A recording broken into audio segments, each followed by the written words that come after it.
अस्सलाम वालेकुम viewers, welcome preview और रिव्यू चैनल के ऊपर। व्यूअर्स, मासूम दानिया, फिर बेवकूफ दानिया और अब दानिया को अकल आने लग गई है व्यूअर्स, क्योंकि उसके ससुराल वालों ने जो उसके साथ रवैया रखा हुआ है व्यूअर्स, तो कहते हैं इंसान की बर्दाश्त की भी एक हद होती है और दानिया की भी वो हद अब पार हो चुकी है व्यूअर्स। नेक्स्ट एपिसोड से दानिया को आप बिल्कुल 100% मुख्तलिफ देखेंगे। आज तक जो उसका करेक्टर दिखाया गया है व्यूअर्स, नेक्स्ट एपिसोड से वो बिल्कुल उसके ऑपोजिट आएगी, यानी कि अपने हक के लिए और सच के लिए साथ भी देगी और उसके लिए फाइट भी करेगी व्यूअर्स। आज हम बात करेंगे मेरी शहजादी ड्रामे के बारे में और उसकी आइंदा की स्टोरी के बारे में भी व्यूअर्स। पर वीडियो शुरू करने से पहले फिर वही रिक्वेस्ट करूंगा कि काइंडली जो भी गंदा बच्चा मेरी ये वीडियो देख रहा है और मुझे सब्सक्राइब नहीं करता, प्लीज यार सब्सक्राइब कर लो, आपका कुछ नहीं जाएगा।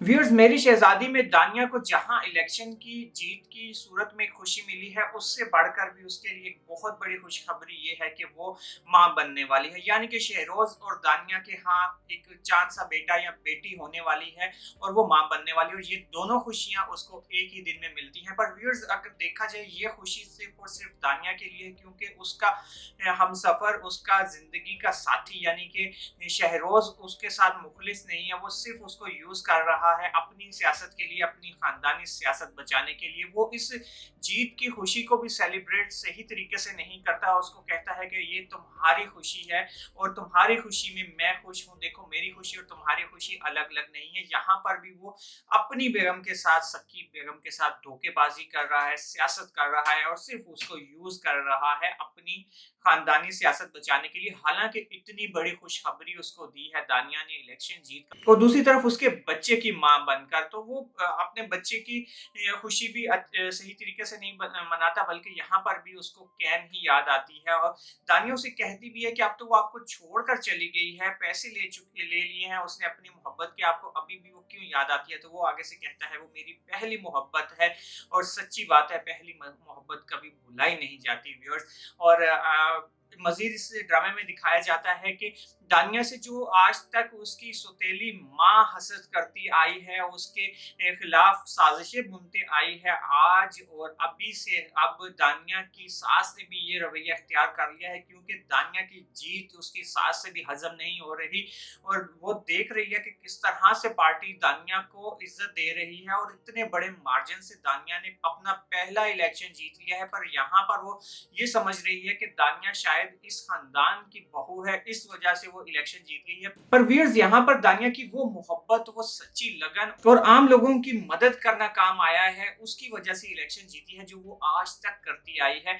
और बहुत बड़े मार्जिन से वो ये इलेक्शन जीती है। हालांकि उसकी सास सिर्फ 30 या 36 वोटों के मार्जिन से जीती है, जिसको आम इस्लाम में जीत नहीं कहते, भीख में मिली हुई जीत कहते हैं व्यूअर्स। और यही बात दानिया की सास को बर्दाश्त नहीं होती है जब चेयरमैन भी उससे पूछता है कि आपकी बहू कहाँ है, उसने तो हमारी पार्टी को 4 चांद लगा दिए। तो ये तारीफ भी उससे बर्दाश्त नहीं होती, कहती मुझे क्या पता। हालांकि व्यूअर्स, वो खुद दानिया को मना करती है कि तुम मेरे साथ नहीं जाओ, तुम वालदा बनने वाली हो, लिहाजा तुम्हारा रेस्ट करना ही अच्छा है और जरूरी है। यहाँ पर भी दानिया से हमदर्दी नहीं है, बल्कि हसद है, जलन है कि वो कहीं आगे प्रोग्रेस ना कर ले व्यूअर्स। और दूसरी जानिब दानिया की सौतेली माँ को भी ये जो जीत है उसकी वो बर्दाश्त नहीं होती। और व्यूअर्स, सिर्फ जीत तक की बात नहीं है, पार्टी का चेयरमैन उसको एक वजारत भी दे रहा है और ये बात कैसे बर्दाश्त कर सकती है दानिया की सास। और वो शहरोज को कह देती है कि किसी सूरत भी दानिया को ये वजारत लेने से तुमने मना करना है और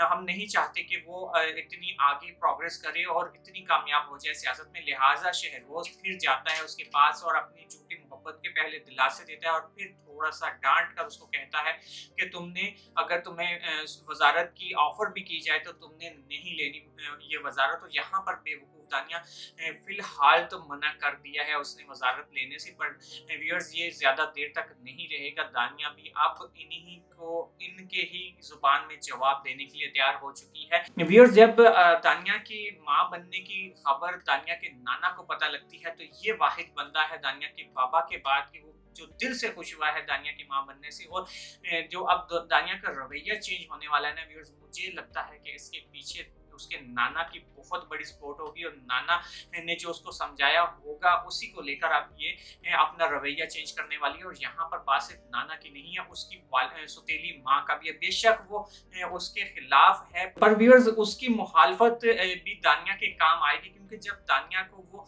आड़े हाथों लेगी और अपनी हसद की और अपने दिल की भड़ास निकालेगी और कहेगी कि देखो तुम इस घर की सिर्फ एक खातून हो, इस घर की बहू हो, बस इससे ज्यादा तुम्हारा कोई हैसियत नहीं है और ये लोग सिर्फ तुम्हें इस्तेमाल कर रहे हैं अपनी सियासत बचाने के लिए और तुम्हें सिर्फ उस जगह पर यूज किया जाएगा, तुम्हारा फेस आगे लाया जाएगा जहां पर बहुत ज्यादा जरूरत होगी। ऐसी कटी जली बातें करेगी दानिया के साथ उसकी सौतेली माँ, तो दानिया को ये कटी जली बातें भी बहुत ज्यादा इंकरेज करेंगी, हिम्मत देंगी अपनी लड़ाई लड़ने के लिए। और तीसरा पहलू यहाँ पर व्यूअर्स दानिया का रवैया और चेंज होने का वो होगा उसका बाप, जो कि आज तक उसका साथ नहीं खड़ा हुआ, पर अब वो उसके साथ खड़ा हो जाएगा और उसकी हर पहलू से हर तरह से मदद भी करेगा। व्यूअर्स नेक्स्ट एपिसोड में आप देखेंगे कि दानिया किस तरह से अपने हक के लिए लड़ेगी और जब उसको मना किया जाएगा पार्टी इश्यूज में आने के लिए और सियासत में दखल अंदाजी करने से, तो तब वो फटेगी और तब वो बोलेगी कि आप लोग ये सही नहीं कर रहे, मेरा हक है, मैंने ये इलेक्शन जीता है और मैं अब पार्टी के मामलात में भी दखल अंदाजी करूंगी और अपना हक भी लूंगी क्योंकि मैंने अपनी मेहनत से इलेक्शन जीता है। यहाँ पर व्यूअर्स फिर क्लियर कर दूं कि इस खानदान को ये बहुत बड़ी गलतफहमी है कि दानिया ने उनकी वजह से इलेक्शन जीता है, ऐसी बात नहीं है। दरअसल दानिया के जीत के पीछे वो सारी मेहनत है जो आज तक वो करती आई है, वो आम लोगों में घुल मिल जाती है, आम लोगों के साथ खाना खाती है, उनकी माली इमदाद और उनके इलाज मुआलजे में बहुत कारआमद रही है वो आज तक और बहुत मेहनत की है उसने और आज इसकी इलेक्शन की जीत का सबब भी वही लोग हैं।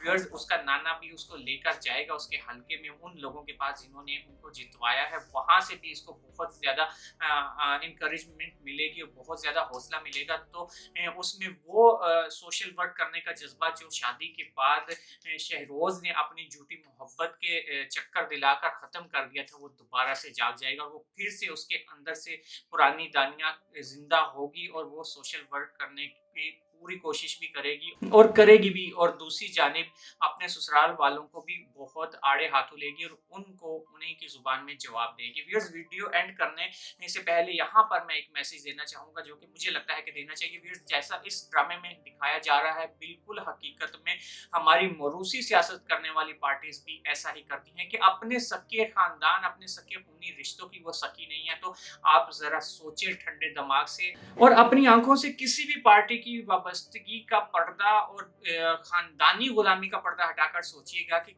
अगर वो लोग अपने खूनी रिश्तों के सके नहीं है तो आप लोग तो उनकी नजर में कीड़े मकोड़े ही होंगे उन पार्टियों की नजर में जो कि मौरूसियत करती हैं, यानी कि मेरे बाद मेरी बेटी, फिर उसका बेटा, फिर उसका बेटा, फिर उसका बेटा और 70-70 सालों से अपनी जिंदगी इस पार्टी को देने वाले बाबे बुढ़े इनके बच्चों के चमचीगिरी करते रहेंगे, उनकी जूतियां सीधी करते रहेंगे, उनके आगे पीछे हाथ बांध के खड़े रहेंगे। ये मौरूसियत पाकिस्तान में अगर खत्म हो जाए मौरूसी सियासत तो पाकिस्तान भी कहां से कहां का पहुंच चुका होता। अल्लाह करे कि हमारी आवाम को ये अकल आ जाए इतनी और वो इन मौरूसी सियासत करने वाली सियासी जमातों से जान छुड़वा लें। मुझे लगा था क्योंकि ये जो मैसेज है मौरूसियत का इस ड्रामे में वो हमें पिक करना चाहिए कि किस तरह से ये लोग अपनी खानदानी सियासत बचाने के लिए अपने खूनी रिश्ते कुर्बान करते हैं। व्यूअर्स मिलते हैं नेक्स्ट रिव्यू में। अगर वीडियो अच्छी लगे तो काइंडली सब्सक्राइब कर लीजिएगा और मेरी वीडियो को लाइक कर दीजिएगा। Thanks for watching. मिलते हैं नेक्स्ट रिव्यू में, तब तक के लिए मुझे दीजिए इजाजत। अल्लाह हाफिज।